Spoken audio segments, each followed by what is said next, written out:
Okay, welcome everybody to a new OASIS Lunchtime Talk. I think probably the last for this spring season. And today, to cap things off, we have a very special guest, Professor Mia Consalvo from Concordia University of Montreal. And I think we have a last-minute change in the topic, so I will give the floor to Mia to introduce the topic herself. So take it away.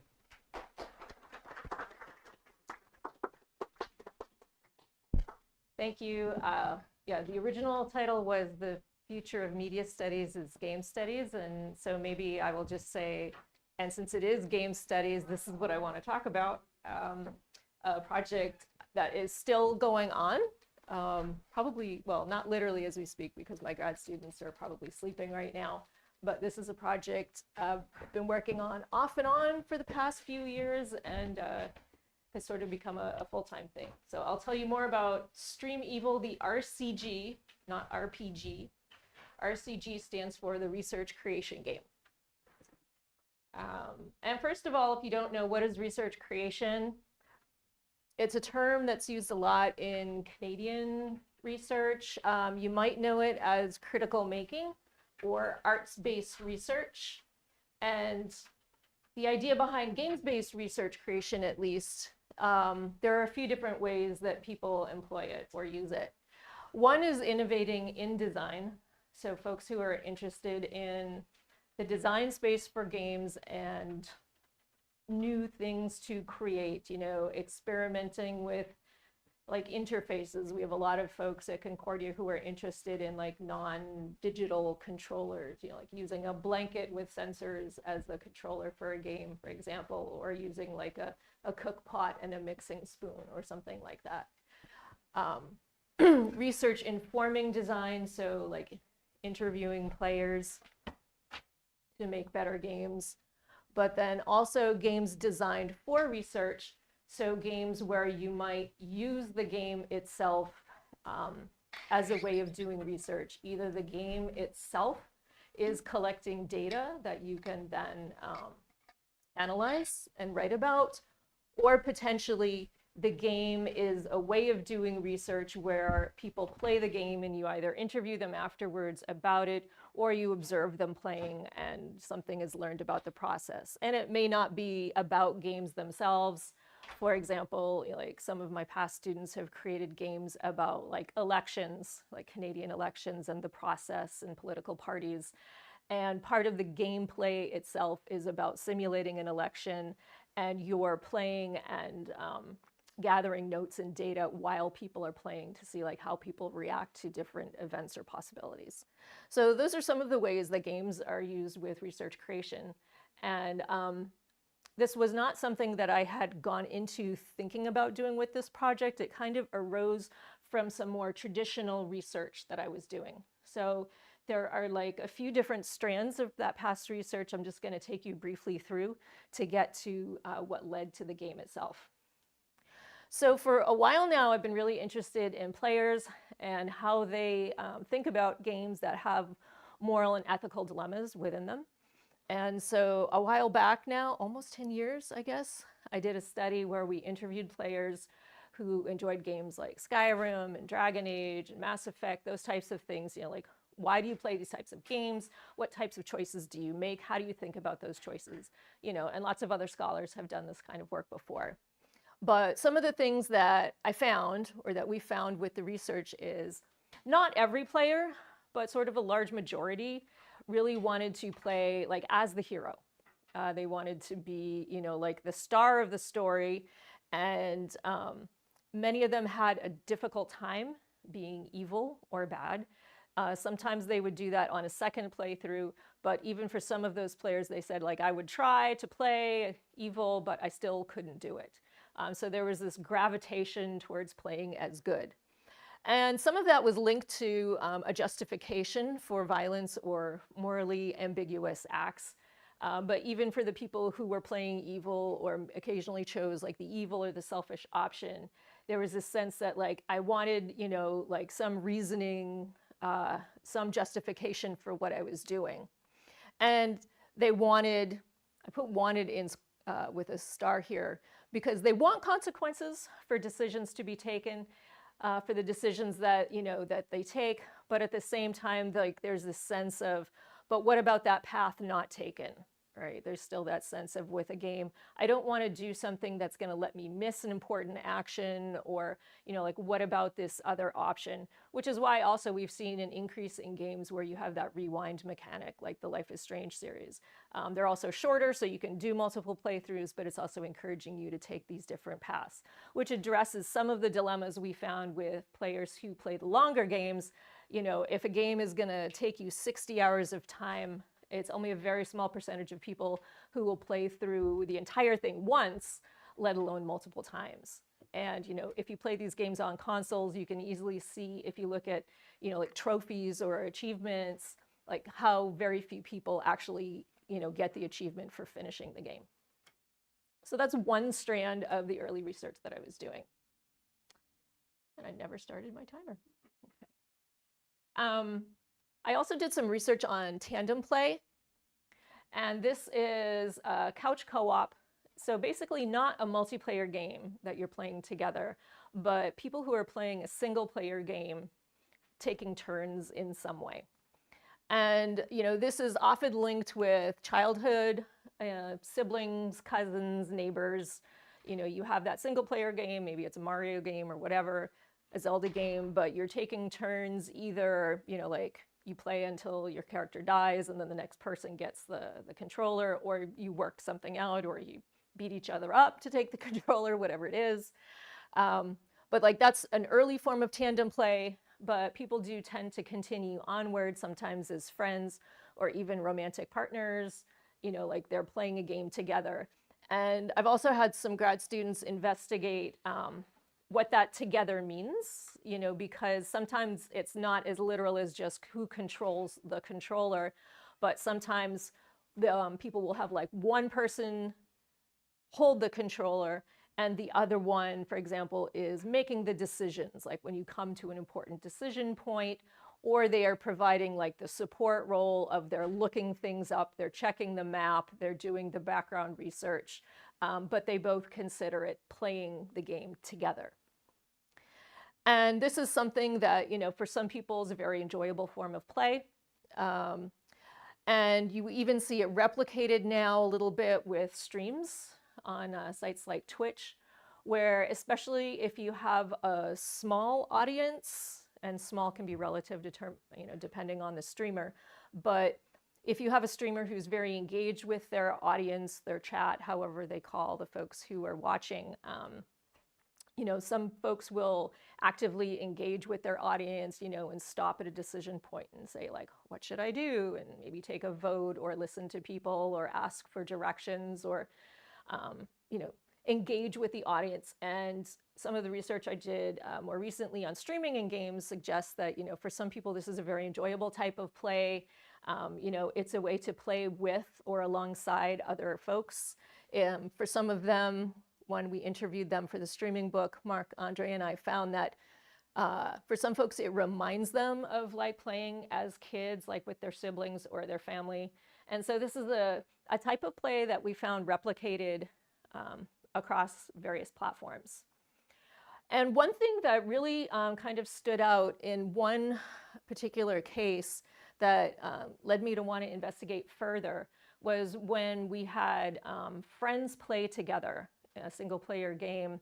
In some instances, especially if they knew each other well, like a different type of play emerged from when they would play like normally a game on their own.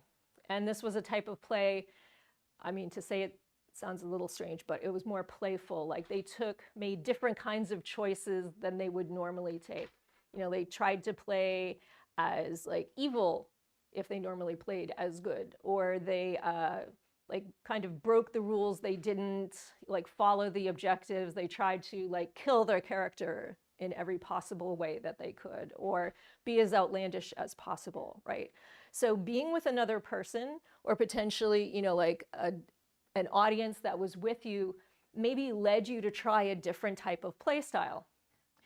And again, one more time this happened was recently with another few graduate students. We all played Disco Elysium, which, as you know, is an RPG where you can't really fail the game. Like, even if you fail at some kind of challenge, the game keeps going, and it gives you like different options to get through as you're trying to solve a crime in this weird sort of post-Soviet Eastern European area called Revachol. And there were, I had two grad students, one who had played the game before and one who had not. And we wanted to analyze this game just because we thought it was so fascinating. And the player who was new chose to play the game as sort of the morally upright Harry, who's the star of the game.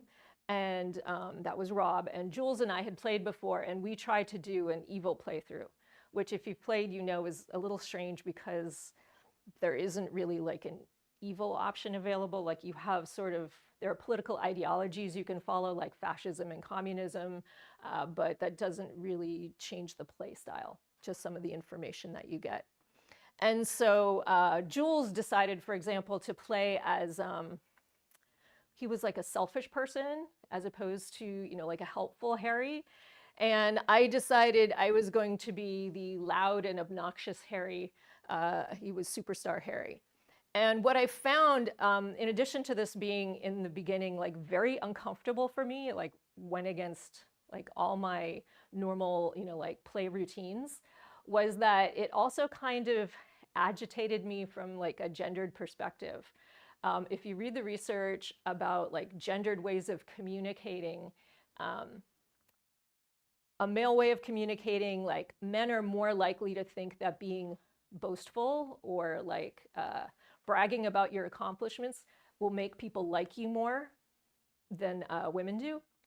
Not saying this is true or not, but this is just what the research says. And that, you know, like men are encouraged to be more boastful than women are.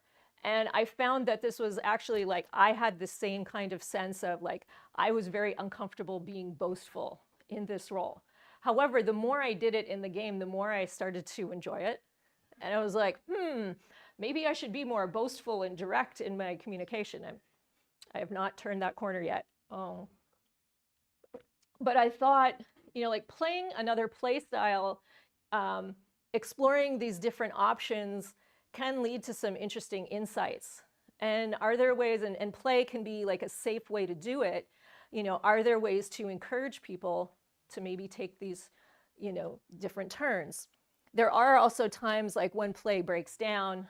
So if you've played, you know, like you have the opportunity to engage, you know, like some conversations that can be racist or very sexist.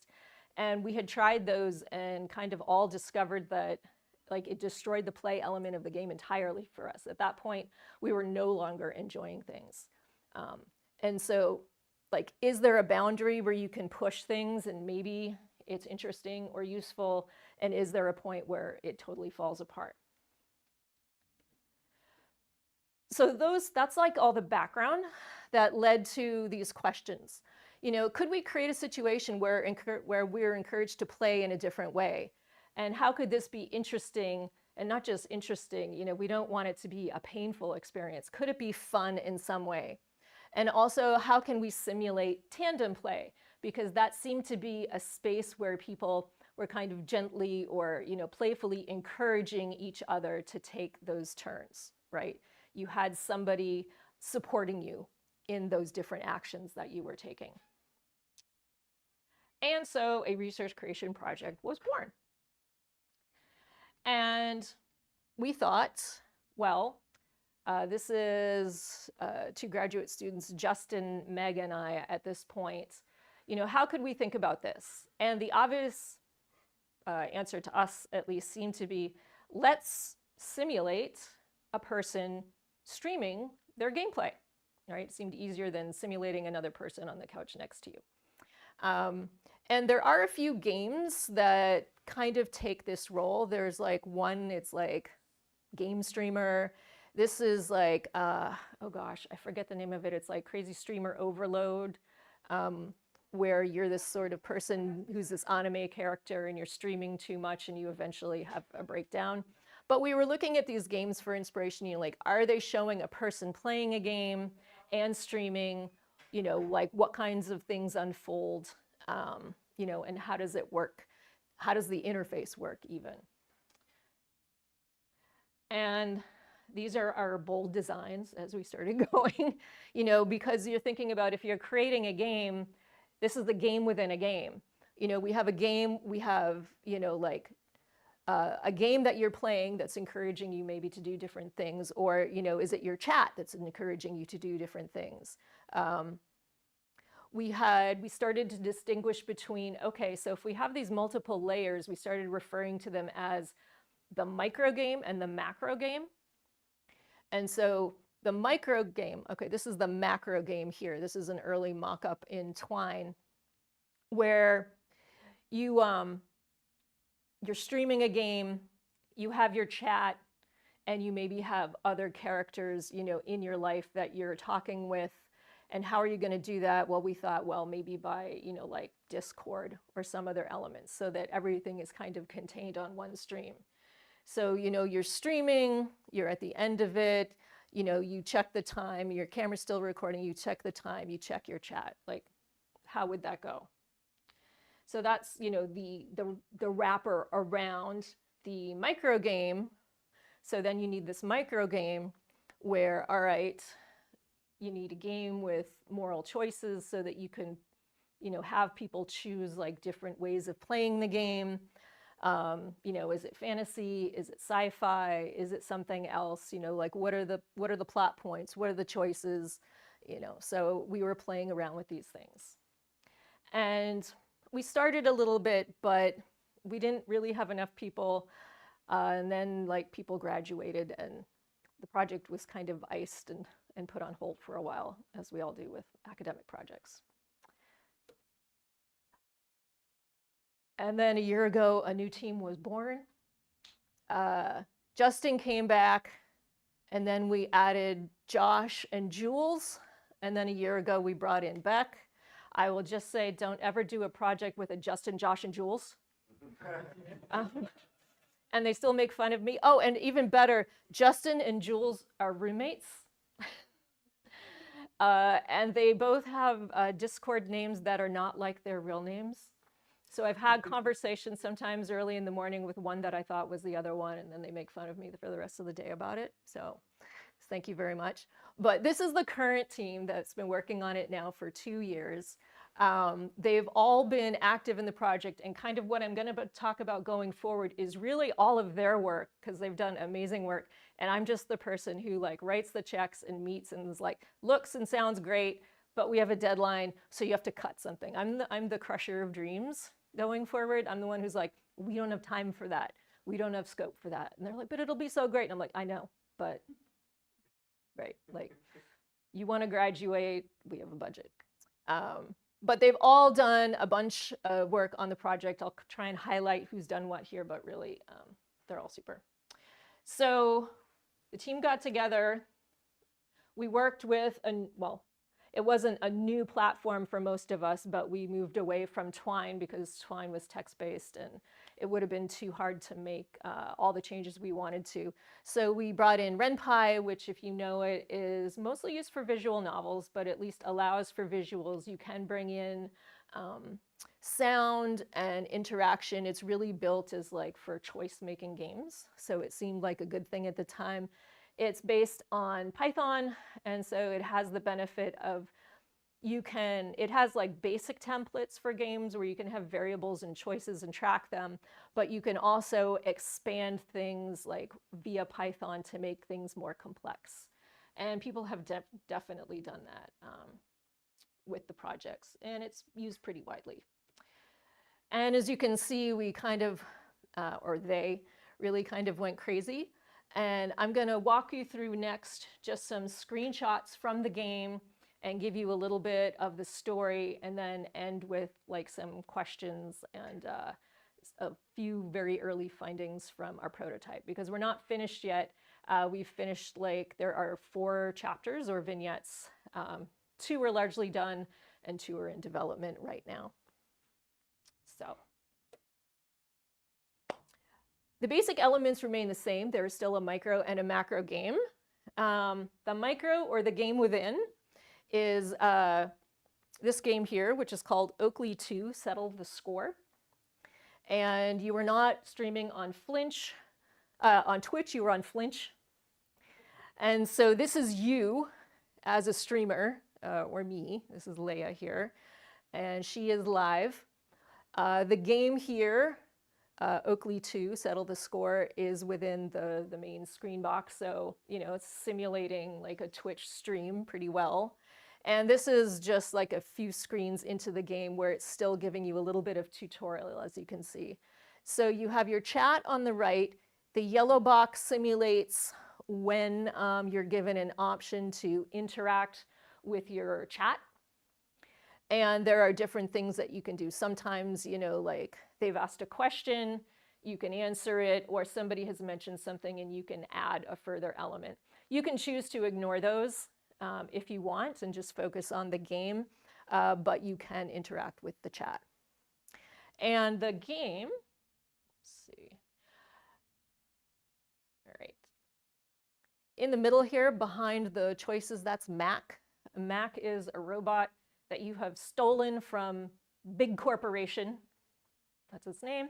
This is a space western because Mac is an early prototype of something special in a robot.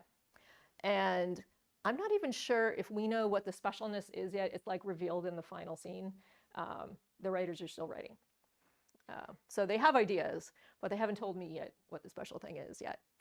And so the idea is with Oakley 2, this is a sequel, obviously. In the first Oakley game, you are Mose, and you lead a game of a band of space pirates. Think Firefly. And you know, you're making your way through a hostile universe. And you can play as either marshal or outlaw. Those are the kind of the good, selfish roles that you have. And in Oakley 2, your band has split up.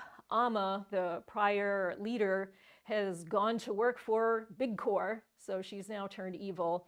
And you're only left with a few of your remaining, you know, like crewmates. And for some reason, you found Mac, you've stolen him, and you're trying to get him like away from Big Corp and to this group who will take him in and hide him, called the Fireflies. Early in the game, you've found that Alistar, who you thought was helping you, has decided to steal Mac away and return him to Big Corp because he's tired of being hunted and always on the run. And you're offered this choice of, like, when you confront him, do you set your blaster to lethal or to stun? This is, I should say, like the first real choice that you're presented with in the game. And it's being set up that you've always played as Marshall. You've always been the good guy. You've always been the hero. You have this choice. However, even if you choose set it to stun, there's a moment right after you click it that something shakes, your mouse cursor slips, and you kill him. And you're like, oh my God. And all of a sudden your chat goes wild because just at that moment you've been raided by another channel. And all of these people have seen you kill Alistar, and you're like, okay, and you're given these options like, do I say like, oh my God, that was a mistake, or oh wow, that was amazing, or whatever it is. And as you can see, let me go back and show you again. At the top right, you can see you had 4 viewers, which is about your normal viewers. Suddenly you have 14 or 12, sorry. And then you have 29. And all of these people are like, hey, this is amazing. Bandit raid, bandit raid, bandit raid. And your chat is blowing up with all these people. It's very visually confusing.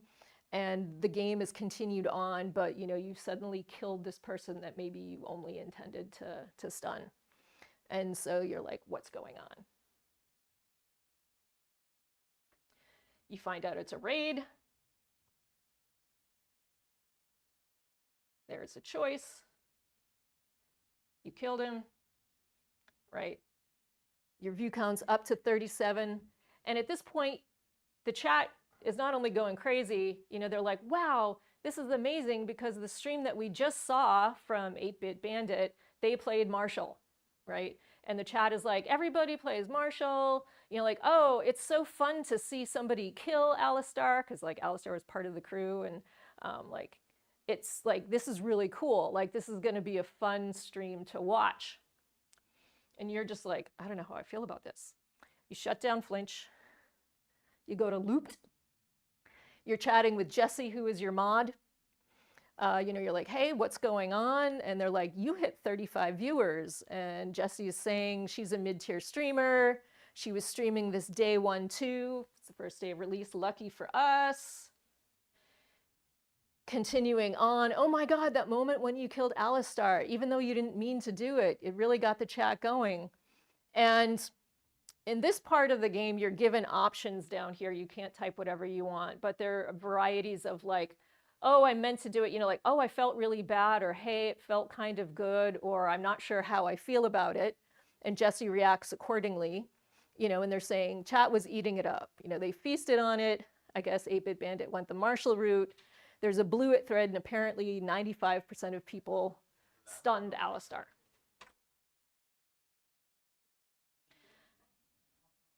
And so this is where the second part of things come up, right? They're like, I could tell you weren't into doing the work. Hold on. There it is. What if I play Outlaw? You know, you're suddenly asking yourself. And they're like, I don't know, that's going against what you normally do. People seemed really surprised by it. Everyone took this route, but maybe I can fill a niche, right? And they say, this is the important part, could be a good way to generate some buzz for affiliate, because not only do you normally play as Marshall and you're streaming, but you've never made affiliate. And the chat really seems to like this, and you're thinking, maybe if I go against type, I could actually get affiliate. You're a college student. You know, it's not like you're doing this to make a living, but you've always kind of wanted to get to affiliate. That's the backstory that's been set up. And so this is kind of the central thrust of the game that'll play out over the vignettes. Like, the storyline continues with Mac and the, you know, and your crew, and these morally ambiguous situations, and you're still given the options. Like, you can still kind of go the Marshall route, or you can step into the Outlaw route. And in the macro game, when you're talking with Jesse and some other characters, including your brother via, I think, also Looped, you know, you can say, you know, like, I really like this new style, or I really hate this new style. And you'll also see, depending on which route you choose, your viewership might go back down to 4, and maybe you don't get affiliate, but that's okay because you really like going the Marshall route. Or your view count starts to rise because they enjoy the Outlaw, and either you grit your teeth because you really want affiliate, or maybe you really like this kind of play style. So that is like the game as it's been designed so far.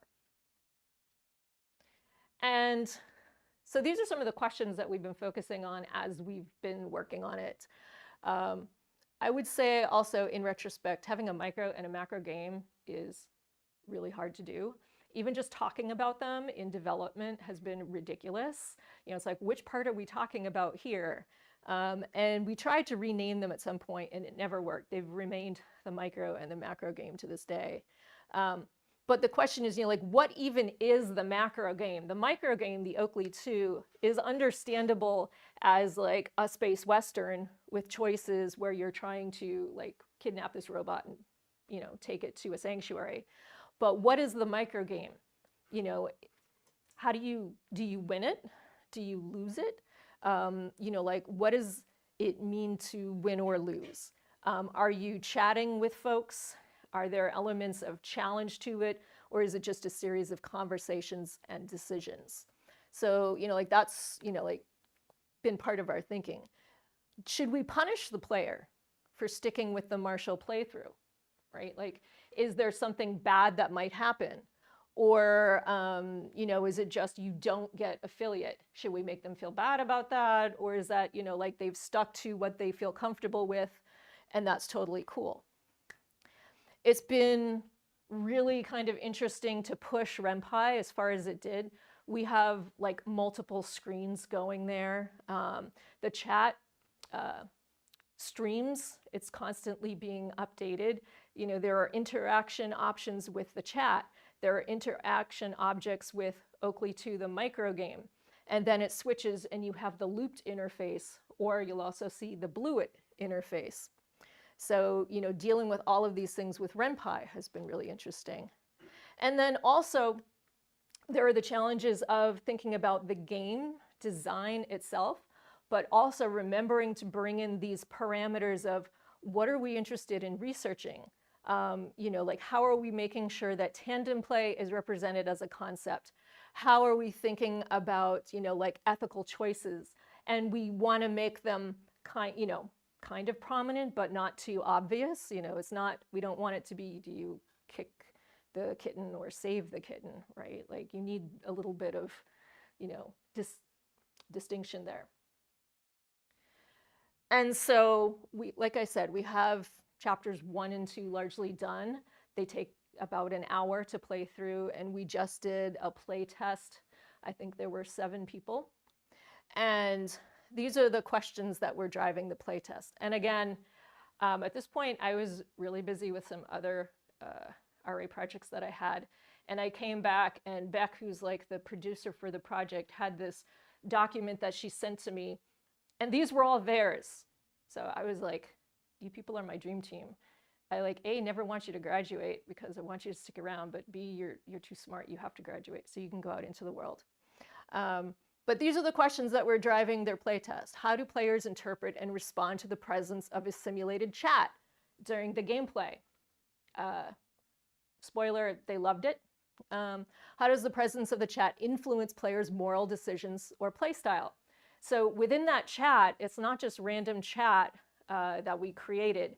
There are several that are just like not AI generated, but several like chat characters that you don't interact with. They're just kind of like filling the space. But there are at least 3 chatters who kind of emerge over the chapters who play different roles. One really likes you to play marshal. One really likes you to play outlaw. And I forget what the third one does, right? And so the more you lean into one style or another, the more you're going to hear from them. They start sending you messages outside of the game, right? And does that influence how you play the game? What emotional responses do players experience during moments of moral tension, especially when chat feedback contradicts their personal ethos? So there's the, the choices that the game gives you, and as a player, are you, like trying to play a different type? Are you going with what you always do? And how are you reacting to what the game is throwing at you? How do players conceive of chat generally? Was it too overwhelming? Was it just the right amount? Like what was the balance there? How effective is the game at replicating the social push to play evil? Are we getting at that thing that we are trying to do? And how do the individual game mechanics work to replicate the pull to play evil? We've even talked about, I mentioned those questions of, like, oh, this was, like I played evil and it was like really energizing and I'm excited about it. And there's also options like I did it, but I was like exhausted or it's overwhelming or I don't know how I felt about it. So we're even experimenting with variables that'll make you like as a player feel like more exhausted and like less able to do things if it's like too overwhelming for you, or if it's energizing, let you do more. So these are, it quickly becomes more complex the more you think about it. And just to give you a sense from like the play test, this is what came up at the end for the players, depending on like, these were the main decision points that they were offered. And we would screenshot this and then in the interviews ask them about the choices, so there was a question about like, if you described like the stream, like what was it about? what was your choice? Did you try and kill Alistar from the start, or did you try and stun him? And then there were increasing options for the different choices. For the customs depot, when you got through, did you try and bribe your way through, or did you create an explosion as a diversion? The database that you tried to breach, did you do an all-out assault, or did you try and sneak in? So, there are various options to give the players in terms of like, one is the more outlaw, kind of violence forward, whereas the other one is more like rhetoric or sneaky, kind of more peaceful way forward. And your top fan at the bottom is, like I mentioned, that fan who really reacts to what you're trying to do. Pickled Dragons is the one who really likes you to take the outlaw route. So as I said, work continues on the game. This is Blue It. You can also consult it to see, like how the general public is responding to Oakley 2, which it'll confirm, like, oh, most people are doing Marshall. So you're thinking like, oh, like, if I really do want a stream audience, maybe I should go that other way. So my question here, and I'll just wrap up, and that's Pickled Dragon. What else should we be thinking about as we continue to develop? Because we're still working on this. And the last is just the thank you. So I'll leave it here and say thank you.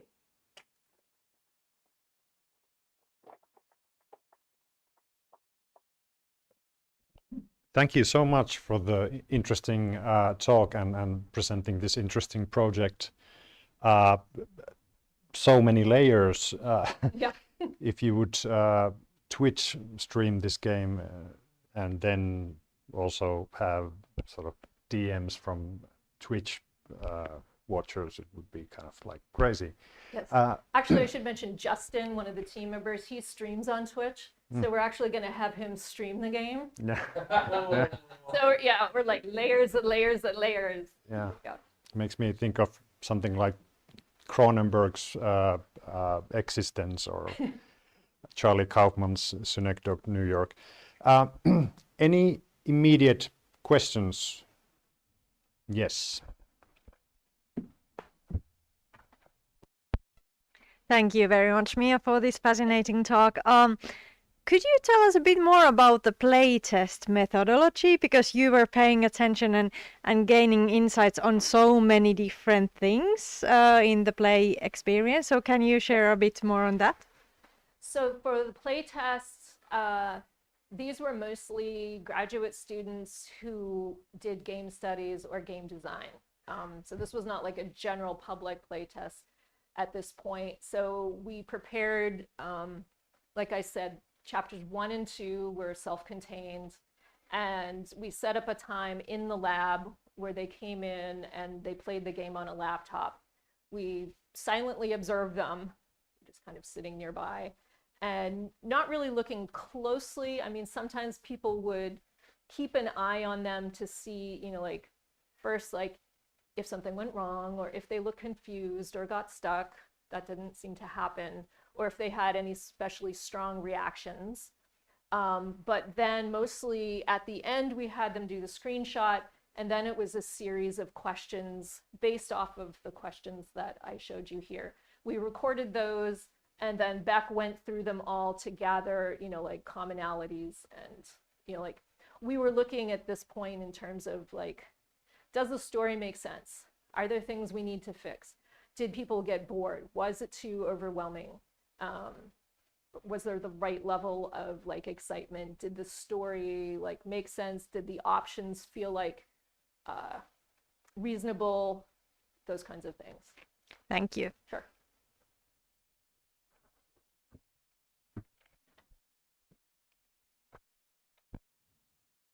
Thank you for the talk.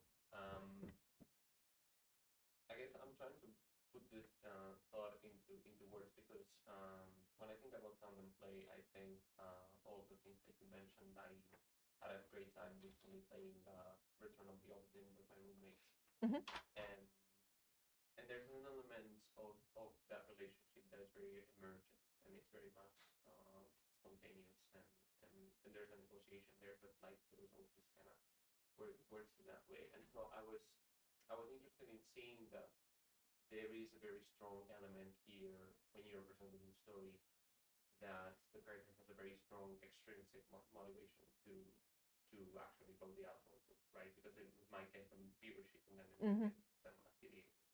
So I guess when you is this something that has come up in the research at all, or is this more of a thing where there's a distance in tandem play where you are talking maybe more so about this kind of like streaming situation where that extrinsic motivation can play a bigger part, or as opposed to just being in a group and then playing with friends or family or your partner?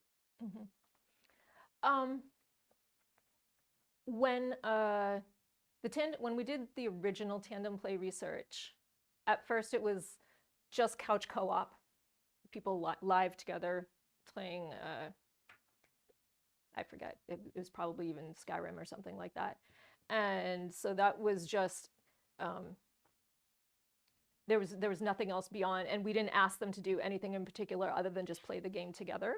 But when we had a pair of friends do it, and there happened to be other people around, they started to turn it into a game of like how crazy can we go with this game?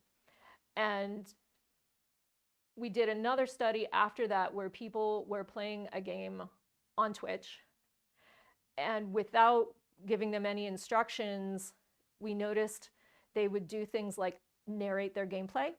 And if they had viewers, which were often us as researchers, they would, like say like, I'm going over here. What do you think I should do over here? And we noticed that they were trying to interact with people. And part of that was asking questions, and if there were choices, like asking about what they should do. And so we thought, maybe that's a way to encourage different play styles. And in this game, like I said, the chat will encourage you to go outlaw, but you can still play as Marshall. You will slowly lose, that bigger audience that you had, but you still have the people who will remain like from your original stream, because your original chat, like the 4 or 5 people, they always saw you play as Marshall. So we're trying to simulate it as much as like, I don't want to say the real world, like a natural situation. But, you can also, and, I've seen this like in other research with couples who play, like couples who will be like, oh, you should do this, or you should do that, and people will get into disagreements about what they should do. So we felt like that was pretty common, as a way to like push people to try something different. Does that answer the question? I would say so. Yeah, okay.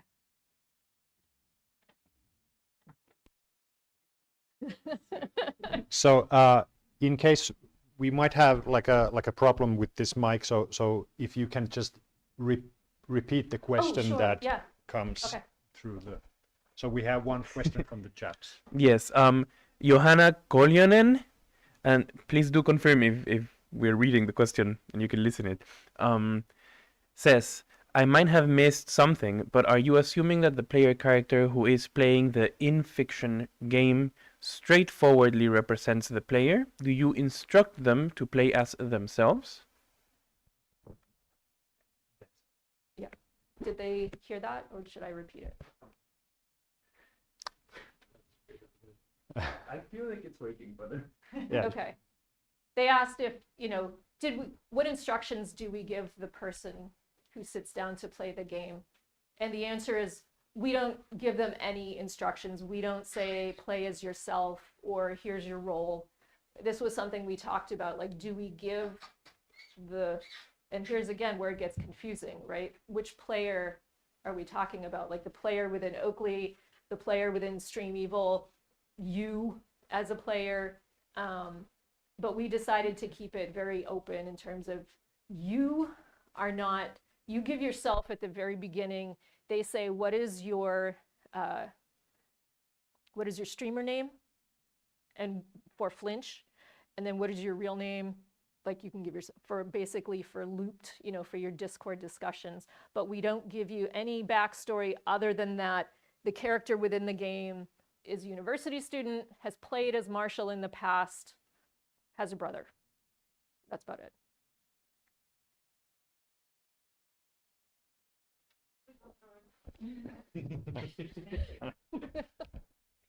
Hi, Mia. Thank you for the talk. I'm Mila. I was wondering, you showed a lot of there was that one slide with the different options and examples of what they could have taken. And it seems that there is a lot of kind of this binary assumptions of good and bad, but there were 3 options there sometimes, as Yes. far as I remember, right?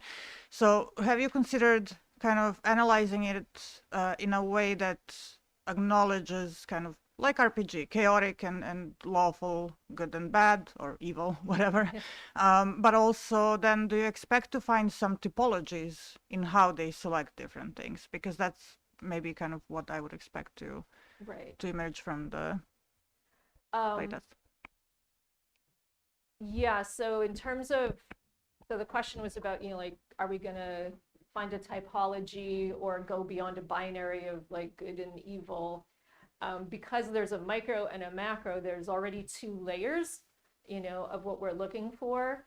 And sometimes within the macro game, like with, I don't know if I have, there's probably 1 slide at least, but in the bottom when you're given choices, sometimes there's 3 there. And it can be sort of a yes, no, or I'm not sure, or this was really exhausting, or I need to think about it more. And so sometimes that's just for the variable, you get a strong valence one way or another, or you're more neutral. But really, in terms of like a typology, that'll be for the next phase of the research. So when we finish the game, basically, I need to go out with my can and rattle for more pennies to get more research assistants to do the next phase, which is having people play the game in enough numbers that we can then, we're talking about doing maybe a larger survey. So we put the game online and have people play, and then you can do like a survey, but then do a smaller set of qualitative interviewers. And then we'll see with the data if we have enough to determine if there's like a typology, if there's enough strong feeling one way or another. Yeah. People are saying the microphone works well, just make sure you point the. Thank you very much for the talk.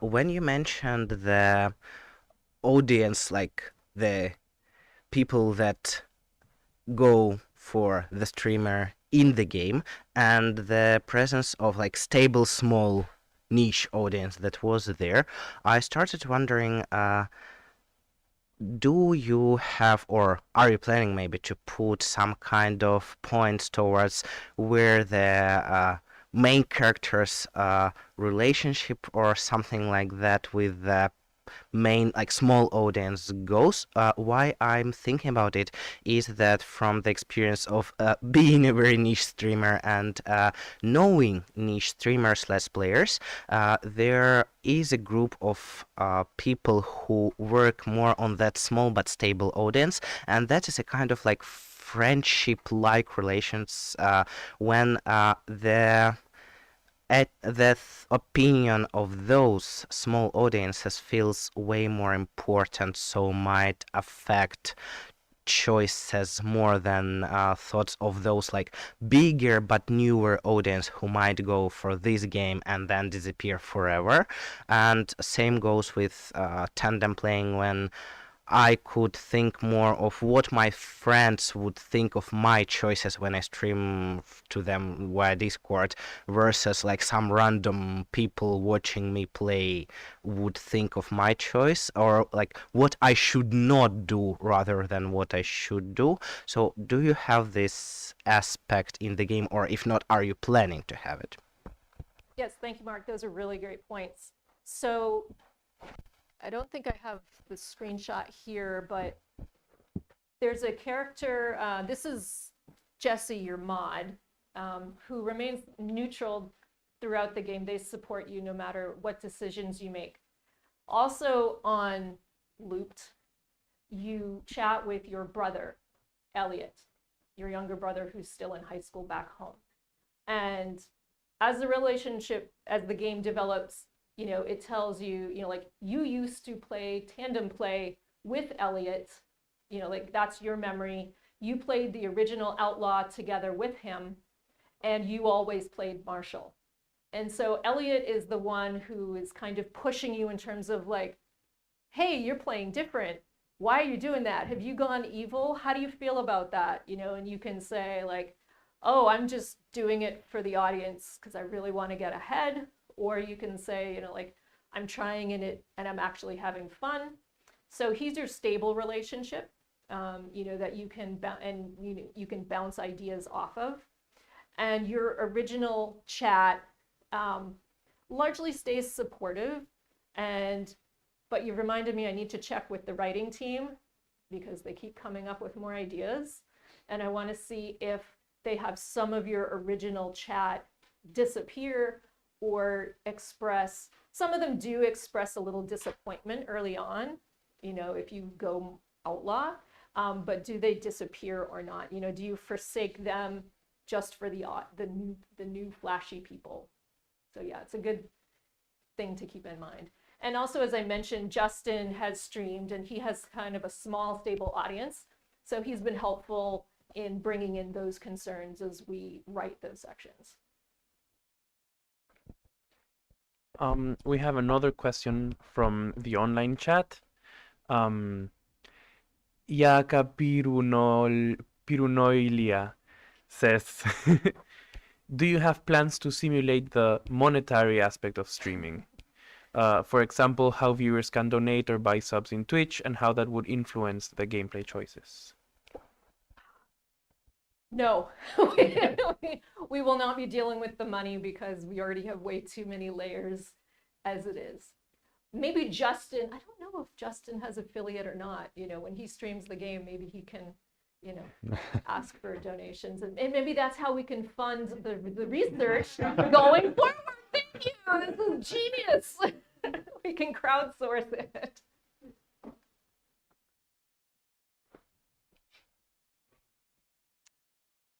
Okay, do we have more questions or perhaps even just comments? Any other game designs? As I said, it's still being worked on, so feel free to suggest. I will take it back to the team. Okay, you can of course give your comments after this talk session in private also. But if there are no more immediate comments or questions, let's give a last round of applause to Professor Consalvo.